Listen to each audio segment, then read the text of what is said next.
episode 176. You know, the old adage right now that we're having fun with is when techs rock, America rolls. So the reality is we depend on our techs. And so whether or not they get us to school or they get us to work, they get our families where they need to go safely, we need them. And there's not enough young people coming into that career. And we know it's a multitude of reasons. And yet they don't know what they don't know. They don't know what these careers have turned into. They don't understand the technology that your average car today is powered by more computers than powered the shuttle to the moon. Your average car has 70 computers and 100 million lines of code today. Grease monkey, be gone.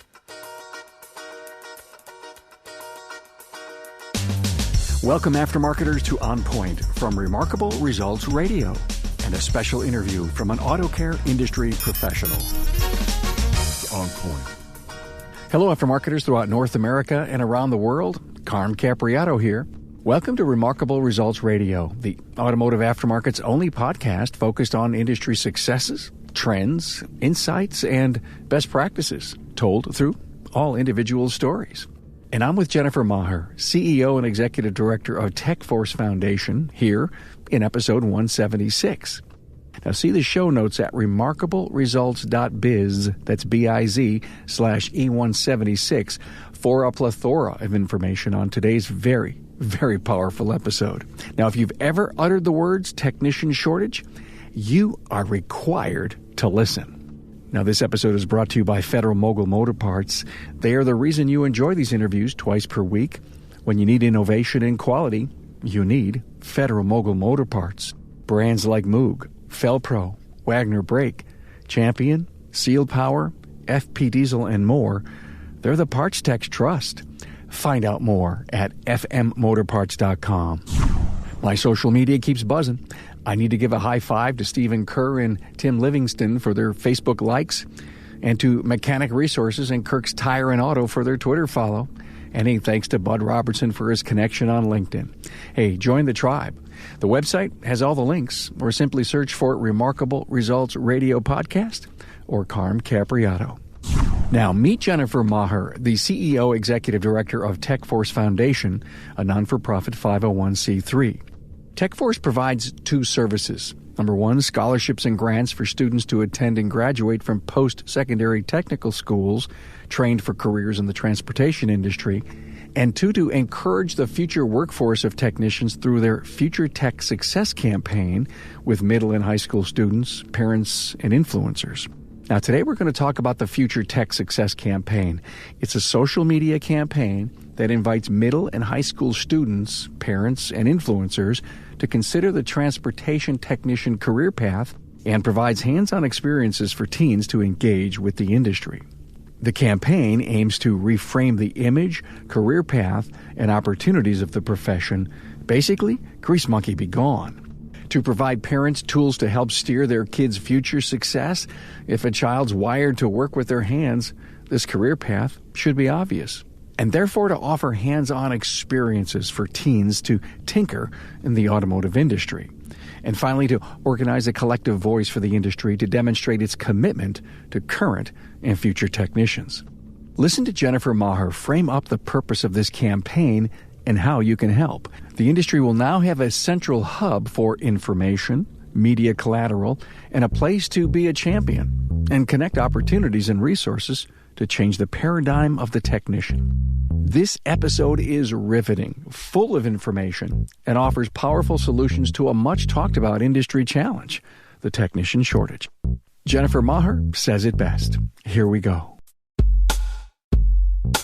A warm welcome to Jennifer Maher, CEO and Executive Director of TechForce.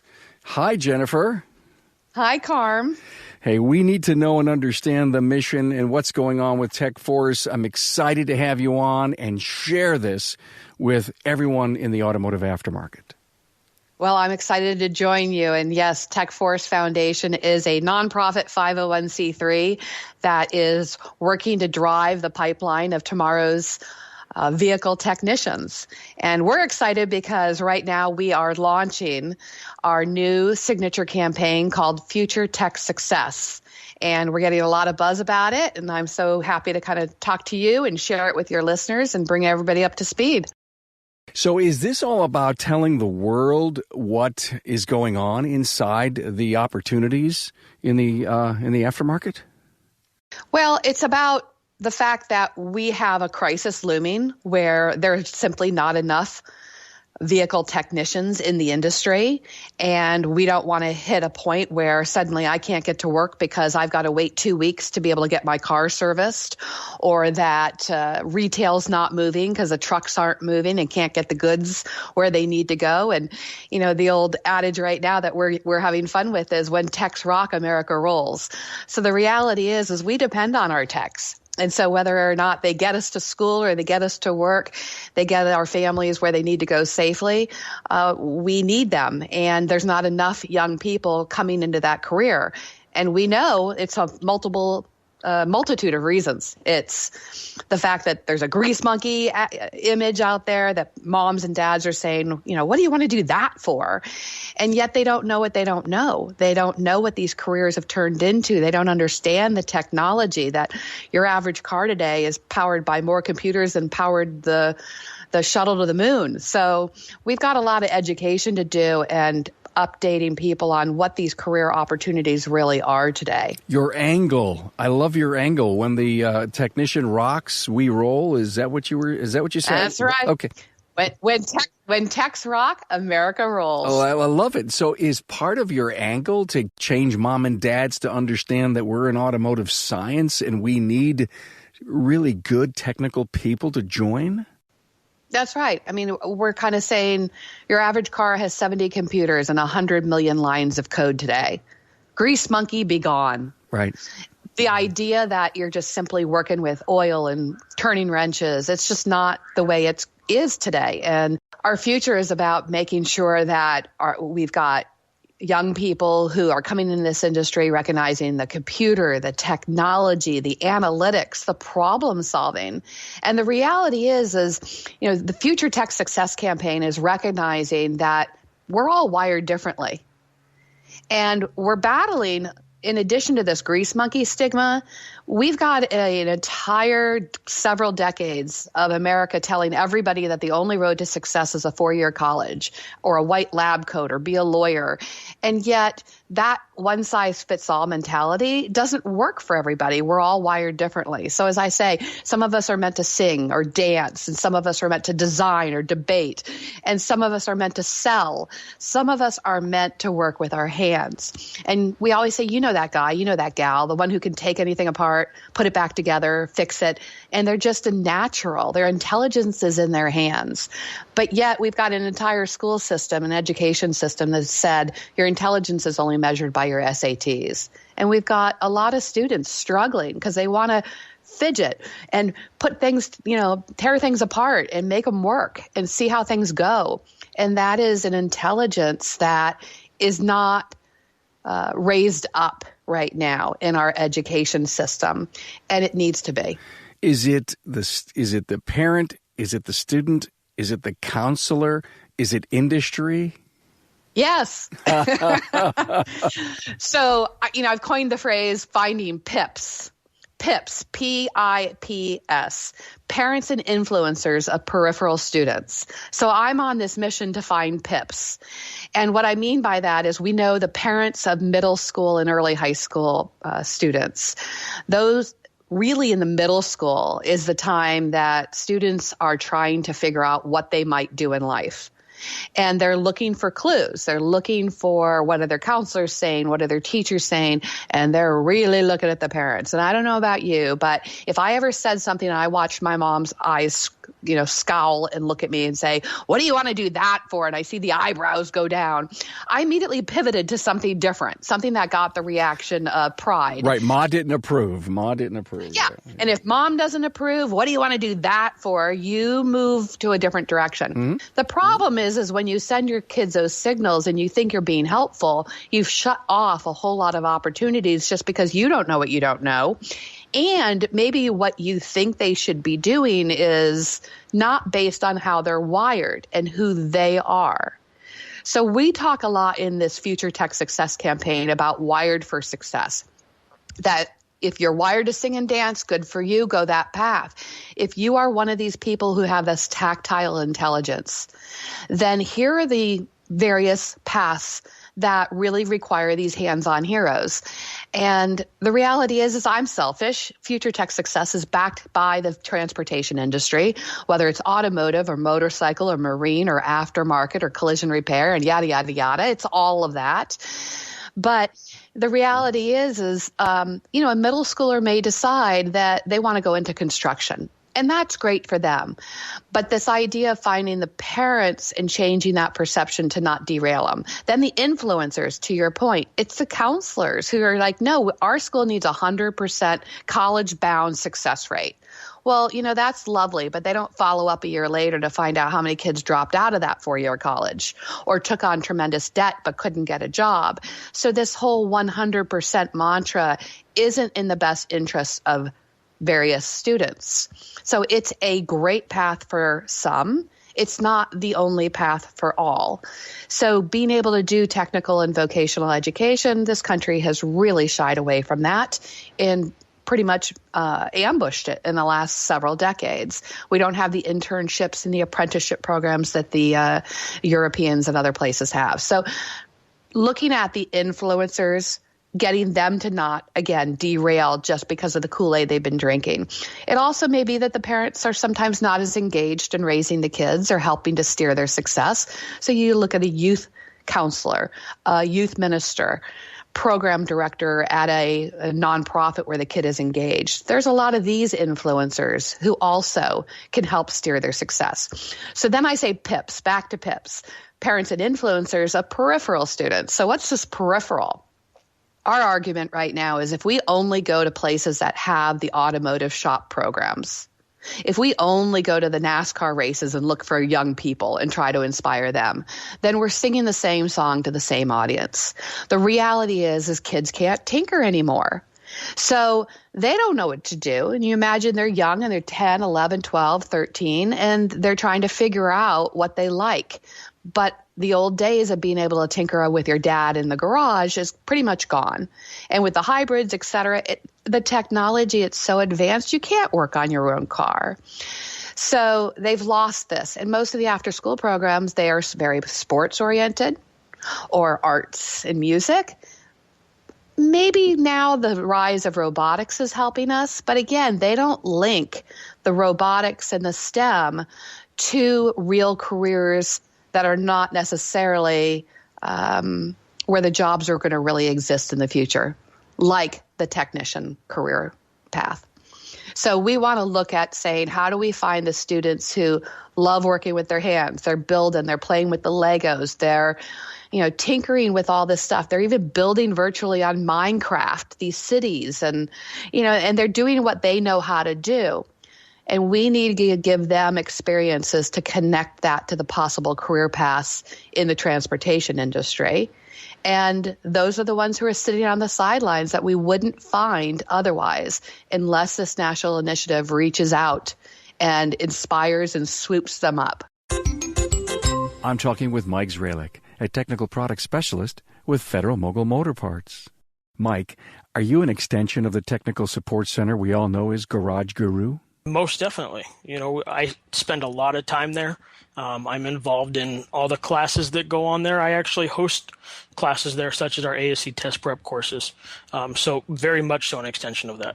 Mike, you're in the shop. So what's the greatest outcome that you see from the techs and service advisors that you're spending time with? Not only are they learning about great product, but we get to talk shop. So I was in a shop earlier today and we were talking about some electrical diagnosis he was doing. And he was actually having a problem finding some schematics, and we were able to work with that and talk back and forth. So I was able to get educated on a problem he's having in the field, where I can share that with others and I can share other ideas from other people with him. Do you actually put product in the hands of the technicians? You have to. That's, in this industry, a lot of guys are like myself. You got to touch it, feel it, play with it. Just telling them about features and benefits isn't going to sell it. You put it in their hands, that's going to sell it hands down. So you take the new Wagner OEX brake pad and you put it in someone's hands. What happens? First thing they do is say, wow. And then they start asking questions about the unique design of it, the unique shape, and the purpose of that. And they're very blown away by the technology that we put into it. They're amazed by it, and they're loving it. Eyes light up, aha moments. You bet. And why is it taking so long to get this out in the market? And I need them, and I want it right now. Exactly. Federal Mogul Motor Parts' Garage Gurus is your go-to source for the vehicle training, technology, and answers you need to keep your next job on track. On site, online, or on demand, the Gurus are here to help keep your business and your career on the road to success. Visit fmgarageguru.com. Okay, you said it. National initiative. Where are you getting your disciples? We are using social media and digital media and friends like you with podcasts and listeners because we really believe this is a grassroots movement. The transportation industry is huge. But right now, up until this point, it's worked in a silo. So everybody's been complaining and crying about the tech shortage. And people come and say, we will donate to the TechForce Foundation if you can get me a tech. And it's like, well, that's the problem is there's not enough students coming into the future, the pipeline. So we need to back up and really solve the problem, get to the root of the problem. And TechForce can't do that alone. Nobody can do it alone. But we don't have to. This industry is massive, but it's been working in silos and a la carte. So what we're doing is three things. We've said we've got a plan for how to fix this pipeline shortage. Number one is you have to use the marketing through grassroots, digital, social media, because nobody's going to have the money to buy $1 million ad buys and put commercials. And then the joke is nobody's watching the TV anyway. So we have to go to where this audience is of millennials, and they're on Facebook and they're on social media and they're using their smartphones. So we have to go to where they live. And we have to talk to them that way. The other thing is nobody reads anymore. So the old PR and all that stuff's dead. Instead, it's this. It's the podcast. It's video. People want to watch the information. And we've got great information to share. So the number one pillar here is the marketing. So we're creating the marketing tools. We're going to create the videos that can be pushed out. And already I sent out on Giving Tuesday this week one video to 100 people about the Future Tech Success Campaign. And then I'm at a dinner last night and suddenly somebody says, I just saw that video. Somebody forwarded it to me.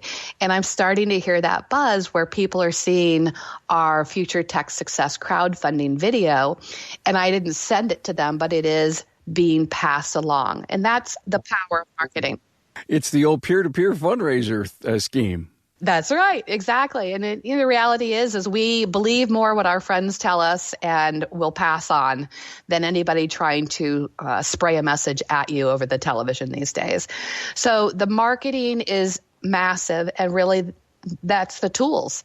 So we are committed to creating the tools of the marketing message of the grease monkey be gone, of kids are wired for success, and helping parents understand that their kid is awesome the way they are. You just need to help steer them and cheer them to the right pathway. Is this going to include any one-on-one where if I wanted to go and speak to a PTA or see a counselor and attempt to change their mind or to influence them, would that include this in your step number one?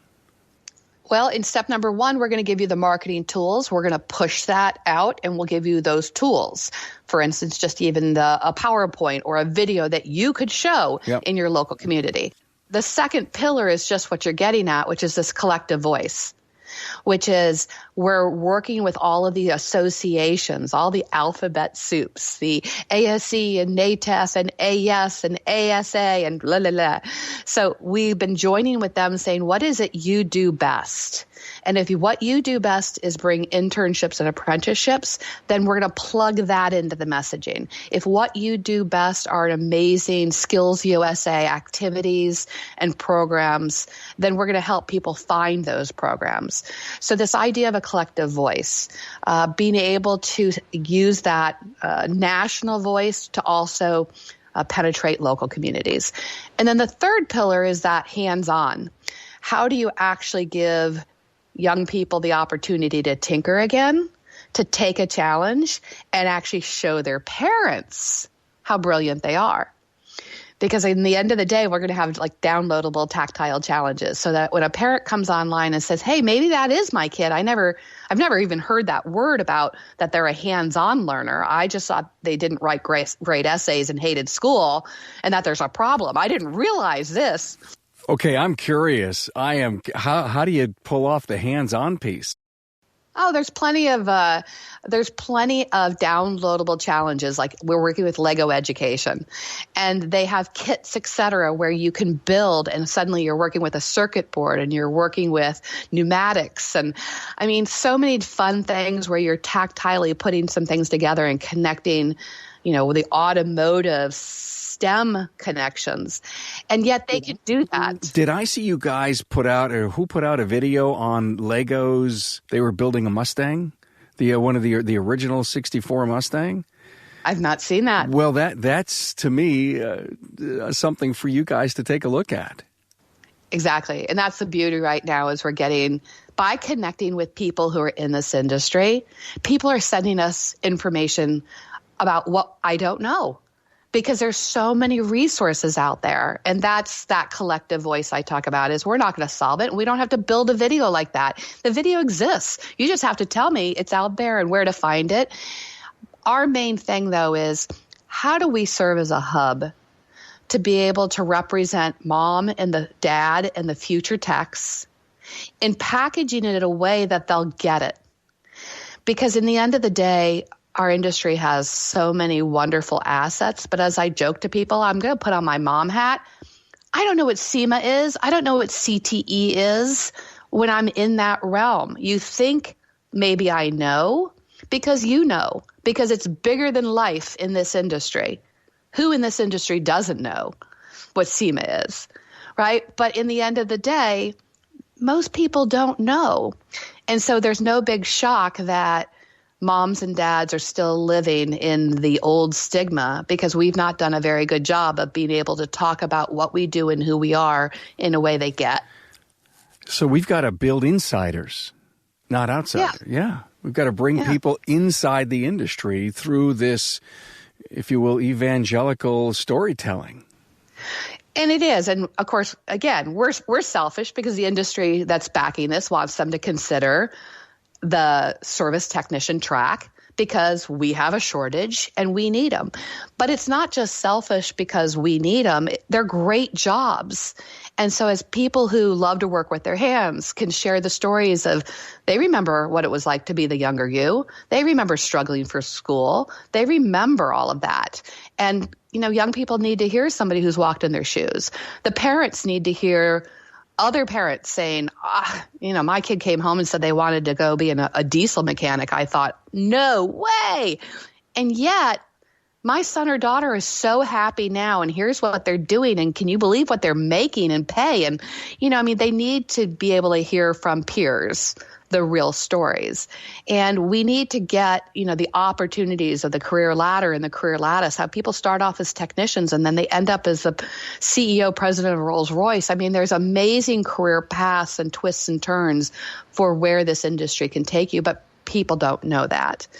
Is it the industry's image? And I sit here and I think, farmers have a pretty decent respect in our society because they bring us the food. They work very, very hard with their hands.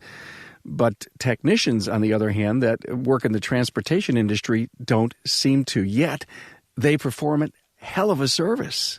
Right. Well, I liken it that 20 some years ago, I got called by friends and they said, "Oh, we've got this guy. We're going to set you up on a blind date." And I went, "Oh, great." And what's he do?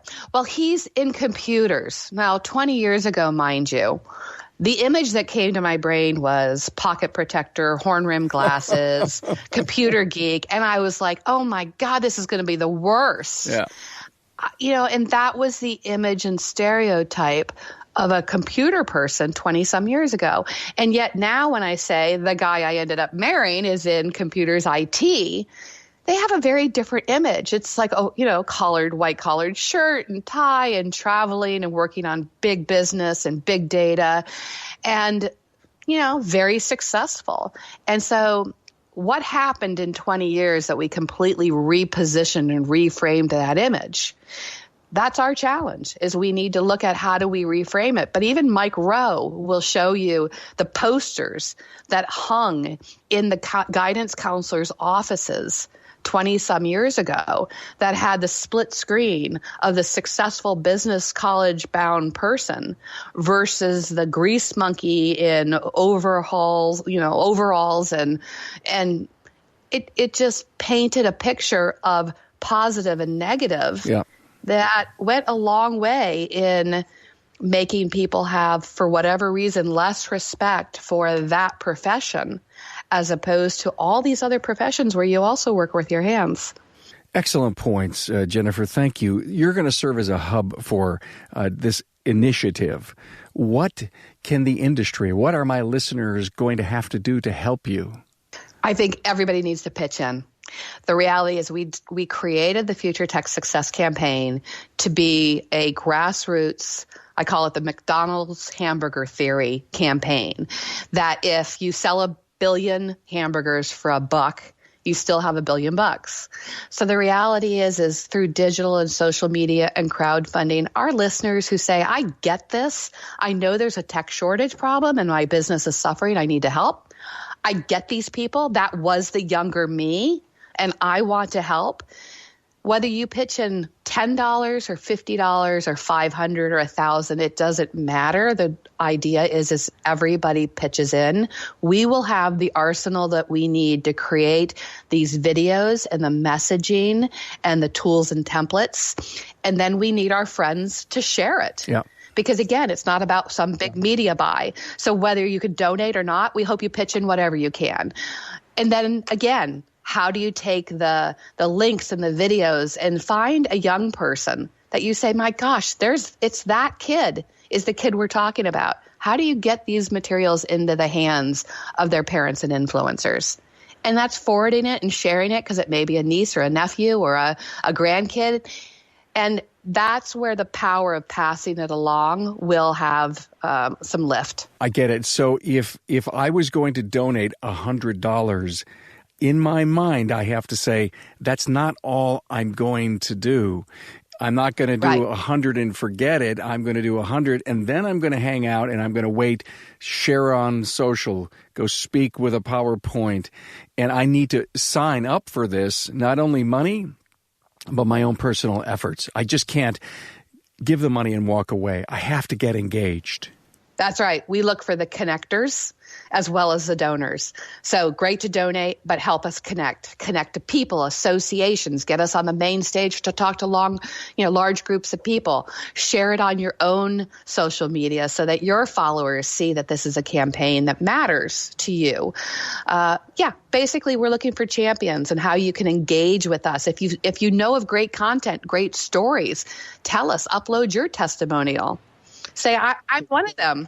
Okay, so I get involved, and is there a way that you continue to feed me, connect with me, information so that I can use it in my social network? Yes. So again, right now we've launched the very first phase of the Future Tech Success Campaign. It's phase 1, our quiet phase. Quiet meaning it's not out there at our audience of pips yet, right? Mm-hmm. It's not going to the parents and influencers yet because we need to raise the money. So this soft launch is about the industry internally.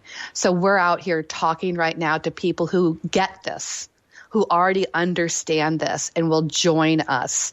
And when you come online and you engage with us, we are setting up the back-end systems to be able to keep providing you links to our portal where you can download tools and materials. Our microsite for this campaign will go up on January 1. And that will be the hub of resources. That's where if you have local events or activities, or there's a monster jam or something in your community, if you're providing internships, if you'd be a mentor, these are places where you'll be able to engage and upload. But again, we have to build all this from scratch because we've been complaining a lot about the tech shortage, but nobody's had a plan to actually fix it or do anything about it. So we're taking the generosity of our supporters and we're building the infrastructure and the tools. Okay, so website, social media addresses, I'll put all of that on the show notes page for this episode. That would be awesome. Everybody's going to be able to go to the show notes page when we announce the episode number and get themselves engaged, no matter if it's a monetary way or to help with all of the collateral pieces that you're going to have to share and to talk about. And the crowdfunding campaign is up for several weeks. And on that, there's various giving levels. And for some people, they want to give and they don't need anything in return. They just want to make the contribution. For others who say, hey, I would love to be able to contribute. What else is there? Because I've got a young person in my life who's a hands-on learner. What can I do for him or her? We've got our partners at Snap-on that are offering tools so that at various giving levels you can get a screwdriver set or a drill set. So different ROI that is something you could pass along to people you care about to help to inspire them. It sounds like public TV, the way they say if you give us $500, we'll give you a couple of DVDs. Yeah, if that's what works for you, and you need some awesome Snap-on tools, we've got that for you too. I guess if it works for public TV, it could work for the. Now look I know so much about TechForce because we've had a great pre-call. You guys are given $1 million or more in scholarships every year. You're helping students cope with their education process, and there's so much more to talk about. Would you come back and let's cover this in a couple of more phases? I'd love that. We could talk very much about the scholarships and grants we give because that's another part of this. There's a lot of students going to a technical school. They're living, dollar to dollar, day to day, trying to get their education to pursue this dream. And this industry cannot afford a $400 hiccup to let them drop out and derail coming into this industry. So that's where we look for companies and supporters to get those kids through. Well, when I spoke to Amy Matinat and Bogie Latiner and said that you're a rock star and I have to have you on the show, I think they were right. Oh, well, thank you. Those women are rock stars, so I love them. And listen, I know we talked about future tech success and the launch of this, but we've got to have you back because there's so much more to what you are doing for our industry. Well, thank you. I'd love it. Thanks. Talk to you soon. Hey, guys and gals, thanks so much for listening. I said this was going to be a powerful interview. Do you think we got a plan to really make a difference in recruiting and filling the pipeline for our future technicians? I think we have a heck of a start. Now, please go to the show notes page and click on the links found there. remarkableresults.biz, biz/E176. Hey, please share this episode. I need to be sure that the entire industry gets a chance to listen and learn from Jennifer Maher. Thanks. Thanks for being on board to listen and learn from another inspiring aftermarket professional. Until next time.